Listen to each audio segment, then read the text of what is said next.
Hello and welcome to Camscop's Our Stories. Last year, 35 people were killed in road collisions in Cambridgeshire. Everyone was investigated by police and caused devastation for victims' family and friends. And everyone could have been avoided. In this podcast, we speak to Claire Danks, whose 22-year-old daughter Lauren was killed in a crash caused by a drunk driver in 2016. Claire, who's from Soham in Cambridgeshire, is now an ambassador for the Road Victims Trust, a charity that supports victims of fatal and life-changing road collisions. But the loss of Lauren still lives with her and her family every day. We also speak to Sergeant Mark Dollard, a traffic officer, to get a policing perspective of dealing with fatal collisions and their aftermath. So she was 22 and she was travelling home from her work, the night shift, and she was catapulted off the road by a drink driver. He was travelling at 124 miles per hour. It can be a very process-driven incident. You arrive at the scene and you have a number of things that you need to do and you need to establish.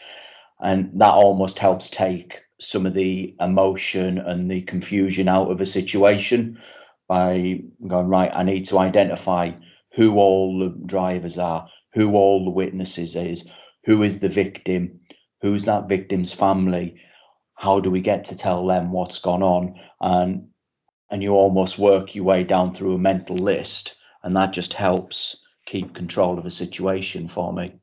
She was late home, so I rang her phone because that's unusual. She would have always told me if she was going to be late home, and there was no reply, which again was very out of character. So my husband went to look for her.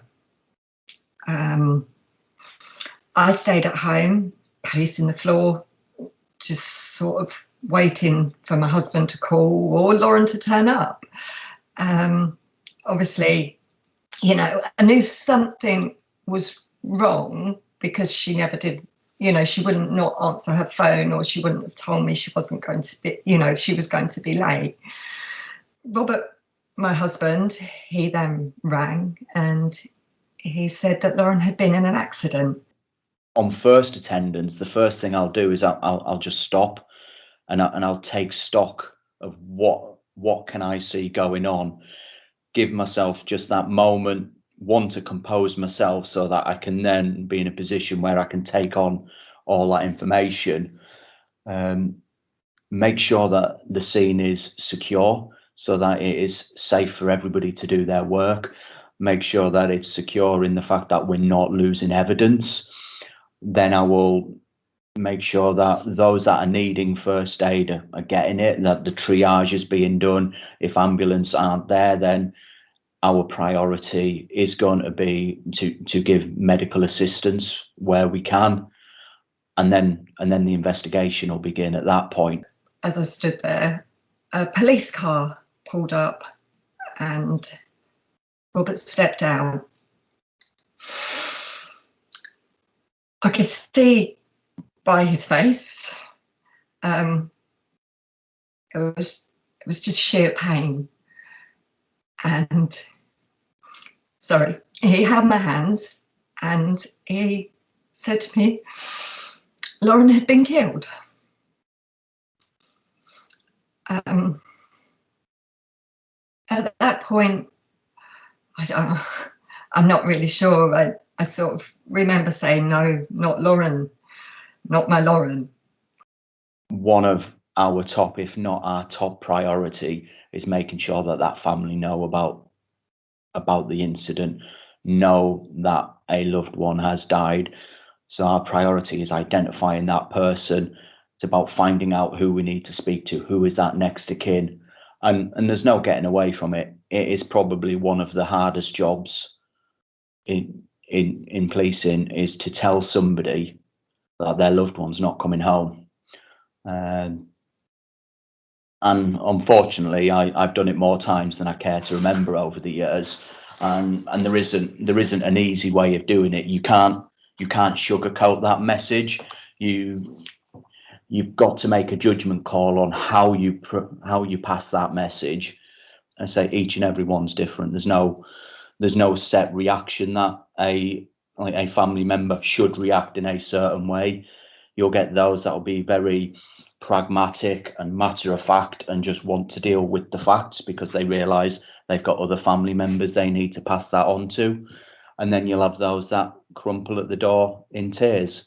And there's no right or wrong way to receive the information. And it's our job to deal with however they need us to deal with it. We went inside in disbelief and broke down. I'm not really sure I have any words that would even come close to or even know how I felt. I think it was just total shock and disbelief, and I really didn't even know, I couldn't even process what was going on. I remember sitting in the lounge with my mum and my dad and my husband, and we said we'd wait and tell the boys as they woke in the morning. Not really sure what we was going to tell the boys or how we were going to tell the boys. And we all sat quite numb. And when the boys came down in the morning, as they would do, to start their day for school, that was when we had to tell them what had happened to their sister. Watching their pain, it's absolutely unbearable. I suppose the only way I can describe it is it's like somebody dropping a bomb on your family. And as a mum, you know, you're supposed to protect your children and you want to make it better. But there was no way I could sort of give them a cuddle and tell them it was better. A lot of our roads policing officers are trained as family liaison officers, so they get specialist training in how to provide that support to the family and be that link between from the deceased to the family to the investigation to the police, so that they know where the investigation's going, and that family liaison officer will support that family right the way through to an inquest or to a criminal conviction, depending on where our investigation takes us. What's it like, life without Lauren? It's different. She's a big part of our life every day and always will be. She's involved in our life daily. We talk about her, and her resting place. We kind of call it her garden because it's special, and I go and I sort of do her flowers, and it's almost like as a mum I'm still able to do something for her, and the boys and I visit, my husband, but day to day Lauren's very much talked about in our home, and she's with us every day as part of the family still. The one thing you can't do is let emotion get in the way when you're at the point of dealing with that, because if you've got an offender, ultimately you're looking at wanting to get a conviction, and if you let emotion get in the way, you run the risk of making mistakes.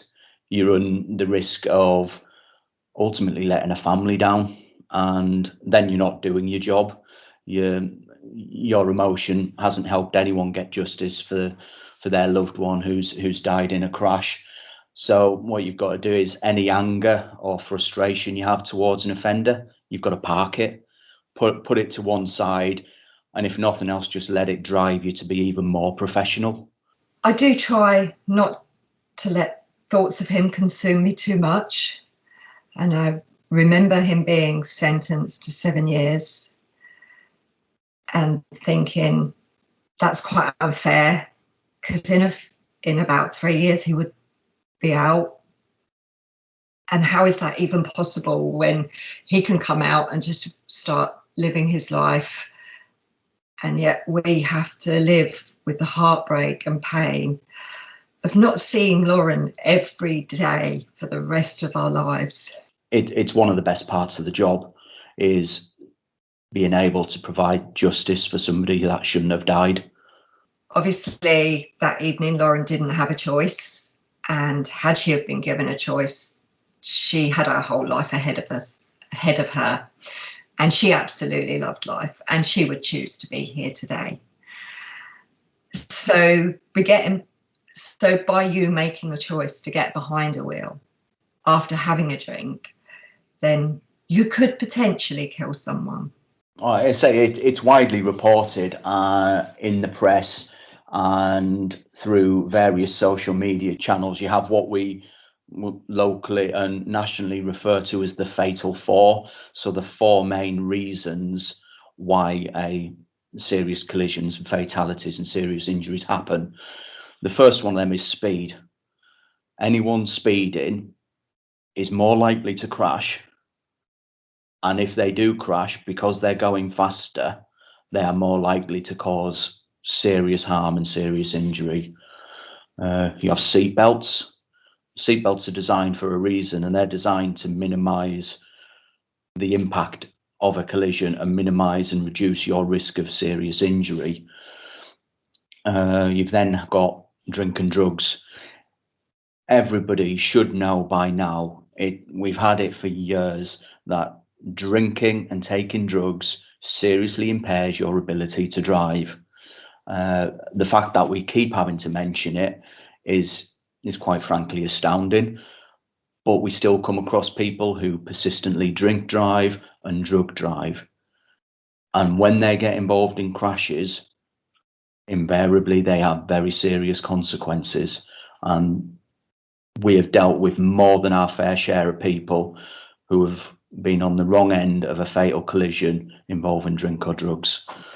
And the last of the fatal four is using your mobile phone. If you are using your mobile phone while driving, you are distracted from the action of driving. Handheld kits are readily available now. There should be no reason why anybody should be using a handheld phone while driving, be it engaged in a call or sending text messages. You're taking your eyes and your concentration off the road, and you are at risk of causing a collision. I hope by talking about what has happened and to our family, and talking about Lauren, will make a difference and bring some awareness.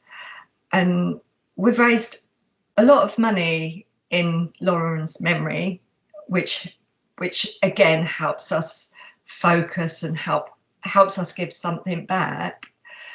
And it also helps support families like us, because I do honestly believe that if without that support the RVT give us, then I'm not sure we'd be where we are today. So please don't drink and drive.